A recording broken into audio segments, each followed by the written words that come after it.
সময় লাগতে পারে।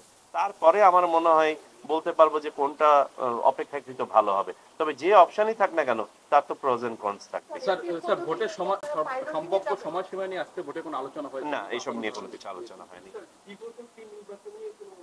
না না না, এই ধরনের কোনো কিছু নিয়ে আলোচনা হয়।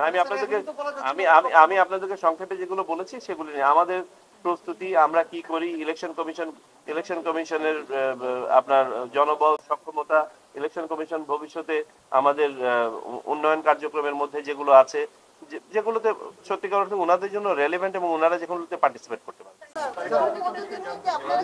আমরা এক লার্জ আমরা বলেছি, আমরা কোনো স্পেসিফিক কিছু বলি নাই। যেমন আমাদের ক্যাপাসিটি বিল্ডিং এ, আমাদের ইন্টারন্যাশনাল এক্সচেঞ্জ প্রোগ্রামে, এক্সপিরিয়েন্স শেয়ারিং এ ইত্যাদিতে ওনাদের সহযোগিতা আমরা দিয়েছি।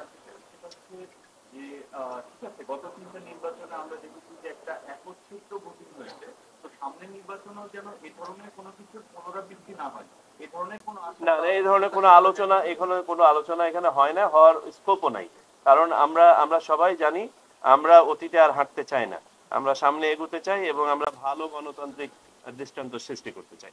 মধ্যপ্রাচ্যের অনেক দেশে তো মানে ভোটিং ব্যবস্থাটা নেই, প্রবাসীরা যদি সেখান থেকে ভোট দেয় আইনগত কোনো ঝামেলার মধ্যে তারা পড়বে। সেই জন্য আমাদেরকে এমন একটা পদ্ধতি অবলম্বন করতে হবে যাতে তারা আইনগত ঝামেলায় না পড়ে।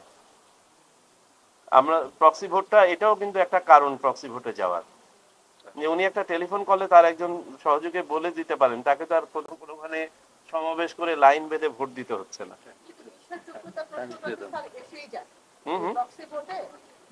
আমরা 8 তারিখে এগুলো নিয়ে আলোচনা করি ওয়ার্কশপে, প্রজ এন্ড কনস গুলো। তো অনেক ধন্যবাদ সবাইকে। জি, থ্যাংক ইউ।